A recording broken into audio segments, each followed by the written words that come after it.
ഒരു ഡയാലിസിസ് സെന്ററിന്റെ പ്രവർത്തനം കാരണം വിഷമയമായി കാസർഗോഡ് ബാരിക്കാട്ടെ കിണറുകൾ.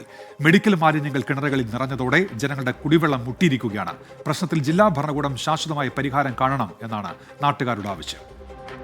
കാസർഗോഡ് ജില്ലയിലെ ആതുര സേവന രംഗത്തിന് കരുത്തേകാനാണ് ചെങ്കള പഞ്ചായത്തിലെ ബാരിക്കാട് അഭയം ചാരിറ്റബിൾ ട്രസ്റ്റിന്റെ കീഴിലുള്ള ഡയാലിസിസ് സെന്റർ പ്രവർത്തനം ആരംഭിച്ചത്.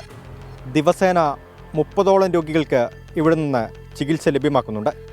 പക്ഷേ ഈ സെന്ററിൻ്റെ അശാസ്ത്രീയമായ പ്രവർത്തനം മൂലം പ്രദേശത്തെ ജനങ്ങൾ പൊറുതിമുട്ടുകയാണ്. എങ്ങും മാലിന്യം നിറഞ്ഞിരിക്കുന്നു.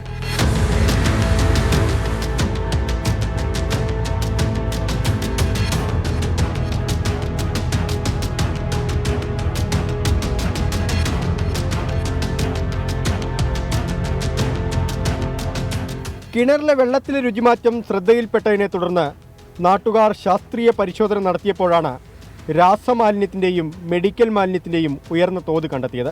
1 കിലോമീറ്റർ ചുറ്റളവിലുള്ള 20ലധികം കിണറുകളാണ് ഇതുവരെ മലിനമായത്. ഈ അഭയം ഡയാലിസിസ് സെൻ്ററിൽ ഡയാലിസ് ചെയ്ത മലിന വെള്ളം നേരിട്ട് ഭൂമിയിലേക്ക് ഇറക്കിവിട്ട് ഒരു ഫിൽട്രേഷൻ സംവിധാനം സ്ഥാപിക്കാതെ ഭൂമിയിലേക്ക് ഇറക്കിവിട്ട് നാട്ടിലെ ജലസ്രോതസ് മുഴുവനും മലിനമായിരിക്കുകയാണ്. ഇവിടുത്തെ എല്ലാ കിണറിലും നിറയെ വെള്ളമുണ്ട്. പക്ഷേ ആർക്കും അതിനെ യാതൊരു കാര്യത്തിനും ഉപയോഗിക്കാൻ വേണ്ടി സാധിക്കുന്നില്ല. അത് ഈ അഭയത്തിൻ്റെ ഡയാലിസിസ് വെള്ളം കലർന്ന് മലിനമായതാണെന്നുള്ളത് പൊല്യൂഷൻ കൺട്രോൾ ബോർഡ് നമുക്ക് റിപ്പോർട്ട് തന്നിട്ടുണ്ട്.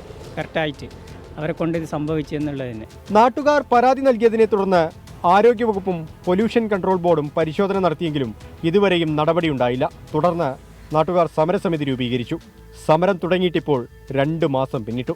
TDS കണ്ടന്റാണ് ഏറ്റവും കൂടുതൽ ഇതിലുള്ളത്. ഈ TDS കണ്ടന്റ് എന്ന് പറഞ്ഞാൽ ഡോക്ടർമാരൊക്കെ തന്നെ പറയുന്നത് ഇത് കിഡ്നി വരെ നശിക്കാൻ ഇതുള്ള വിഷാംശം അതിലുണ്ട് എന്നുള്ളതാണ്. അപ്പോൾ അതുകൊണ്ട് തന്നെ ആളുകൾ ഒരുപാട് ആശങ്കയിലാണ്. ഈ ഒരു സ്ഥാപനമാണെങ്കിൽ നമ്മൾ നാട്ടുകാർ മുഴുവനും സ്വീകരിച്ച സ്ഥാപനമാണ്. അതേസമയത്ത് ഇത് കാലക്രമേണ സംഭവിച്ചത് ഇങ്ങനെയാണ്. പ്രോപ്പറായിട്ട് ഒരു സംഗതി ഇതിൻ്റെ മാലിന്യ സംസ്കരണവുമായി ബന്ധപ്പെട്ടത് ഇവർ ചെയ്തിട്ടില്ല എന്നുള്ളിടത്താണ് എത്തിയിരിക്കുന്നത്. 1.5 വർഷം മുൻപാണ് ബാരിക്കാട്ടെ അഭയം ഡയാലിസിസ് സെന്റർ പ്രവർത്തനം ആരംഭിച്ചത്. നിരവധി രോഗികൾ ഈ സംവിധാനത്തെ ആശ്രയിക്കുന്നുണ്ട്. എന്നാൽ കൃത്യമായ മാലിന്യ സംസ്കരണ സംവിധാനമില്ലാത്തതിനാൽ ഡയാലിസിസിന് ഉപയോഗിച്ച വെള്ളം കിണറുകളിലേക്ക് എത്തുന്നതാണ് നാട്ടുകാരുടെ പ്രശ്നം. മലിനമായ ജലം ഉപയോഗിച്ച പലർക്കും ഇതിനകം തന്നെ നിരവധി രോഗങ്ങൾ പിടിപെട്ടു. വിഷയത്തിൽ കളക്ടർ ഇടപെട്ടതോടെ മാലിന്യം പുറത്തേക്ക് കൊണ്ടുപോകാൻ താൽക്കാലിക സംവിധാനം ഒരുക്കിയിട്ടുണ്ട്. നിലവിൽ താൽക്കാലിക പരിഹാരം കളക്ടർ നിർദ്ദേശമനുസരിച്ചുള്ള സംവിധാനം ചെയ്യുന്നുണ്ട്. ഒരു തുള്ളി വെള്ളം പോലും അവിടെ നിക്ഷേപിക്കാതെ പുറത്തു കൊണ്ടുപോകുന്ന കാര്യം ചെയ്യുന്നുണ്ട്. ഇനിയിപ്പോൾ അതിന് ഒരു സ്ഥിരം പരിഹാരത്തിനുള്ള ഒരു ചർച്ചകൾ കളക്ടറുടെ നേതൃത്വത്തിൽ ടെക്നിക്കൽ ടീം നടത്തുന്നുണ്ട്. അപ്പോൾ അവർ ഗവൺമെൻറ് നിർദ്ദേശിക്കുന്ന ഏത് പരിഹാര സംവിധാനവും എത്രയും പെട്ടെന്ന് നടപ്പിലാക്കാൻ അഭയൊരുക്കുവാണ്. ഡയാലിസിസ് സെന്റർ മാറ്റി സ്ഥാപിക്കുന്നതുവരെ അനിശ്ചിതകാലത്തേക്ക് സമരം തുടരാനാണ് നാട്ടുകാരുടെ തീരുമാനം. പ്രദേശത്തെ കിണറുകളിലെ മാലിന്യ പ്രശ്നങ്ങൾ ചൂണ്ടിക്കാട്ടി ജനങ്ങൾ സമരം ആരംഭിച്ചിട്ട് 2 മാസത്തോടടുക്കുകയാണ്. വിഷയത്തിൽ ജില്ലാ ഭരണകൂടം ഇടപെട്ടിട്ടുണ്ട്. പക്ഷേ ശാശ്വതമായ പരിഹാരമുണ്ടാകുമോ എന്ന കാര്യത്തിൽ ആർക്കും ഉറപ്പില്ല. ആരാണ് ഇതിനൊരു മറുപടി നൽകേണ്ടത്? എന്താണ് പരിഹാരമുണ്ടാവുക? ബാരിക്കാട് നിന്ന് രജീഷ് കരിവള്ളൂരിനൊപ്പം അരുൺ പാറക്കൽ, 24. പൊതുജനം കഴുതയല്ല സാർ.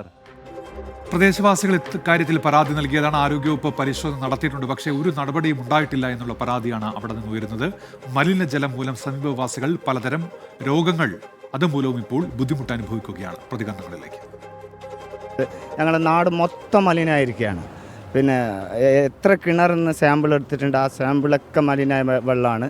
ഞങ്ങളുടെ നാട് മൊത്തം കുട്ടിച്ചോറായിട്ടുണ്ട്. ഞങ്ങളുടെ ആവശ്യം അതിന് സേഫ്റ്റി ആ സ്ഥലത്തേക്ക് രോഗികളെ മാറ്റിയിട്ട് ഈ സ്ഥാപനം ഇവിടെ നിന്ന് മാറ്റി സ്ഥാപിക്കണം എന്നതാണ്. 30 ആളെ ഡയാലിസിസ് ചെയ്യാൻ വേണ്ടിയിട്ട് കൊടുത്തിട്ട് 3000 ആളം കൊല്ലുന്ന സംഗതി നടക്കില്ലല്ലോ. നമ്മൾ 2500-3000 വീടാണ് ഇതിനെ ചുറ്റുള്ളത്.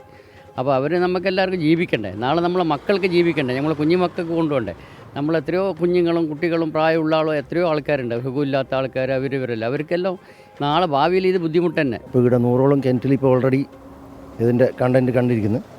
ഇപ്പോൾ വീണ്ടും ഇപ്പോൾ ഇത് മഴക്കാലം വരുന്ന ഈ കാലഘട്ടത്തിന് നമ്മുടെ നാട്ടിൽ മുഴുവൻ ഇത് പരന്ന് എല്ലാവർക്കും ബാധിക്കുന്ന ഒരു ഇതാണ്. അപ്പോൾ ഇത് എത്രയും പെട്ടെന്ന് ഇത് മാറ്റി സ്ഥാപിക്കണമെന്നാണ് നാട്ടുകാരുടെ ആവശ്യവും. ആരോഗ്യ പ്രശ്നം രൂക്ഷമാകുന്നുണ്ട്. ഇപ്പോൾ എൻ്റെ വീട്ടിൽ തന്നെ കിണറിലുള്ള വെള്ളം പ്രശ്നം വന്നിട്ടുണ്ട്. എൻ്റെ വീട്ടിലെ കിണർ വളരെ സുലഭമായി വെള്ളം കിട്ടുന്ന കിണറാണ്. 5ഓളം വീട്ടുകാർ ആ കിണറിന് ഉപയോഗിക്കുന്നുണ്ട്. ആ വെള്ളം ഉപയോഗിക്കുന്ന ആൾക്കാർക്ക് തന്നെ മഞ്ഞപ്പിത്തം ബാധിച്ചിട്ടുണ്ട്. പിന്നെ എൻ്റെ കുട്ടികൾക്ക് തന്നെ എന്തൊക്കെ പ്രശ്നങ്ങൾ, ആരോഗ്യ പ്രശ്നങ്ങളുണ്ട്. അപ്പോൾ ജനങ്ങളുടെ ആശങ്കയാണ് അവർ പങ്കുവെക്കുന്ന കാര്യങ്ങളിലൊക്കെ അധികൃതർ ഇടപെടും, പരിഹാരം ഉണ്ടാകും എന്നാണ് നമ്മൾ പ്രതീക്ഷിക്കുന്നത്.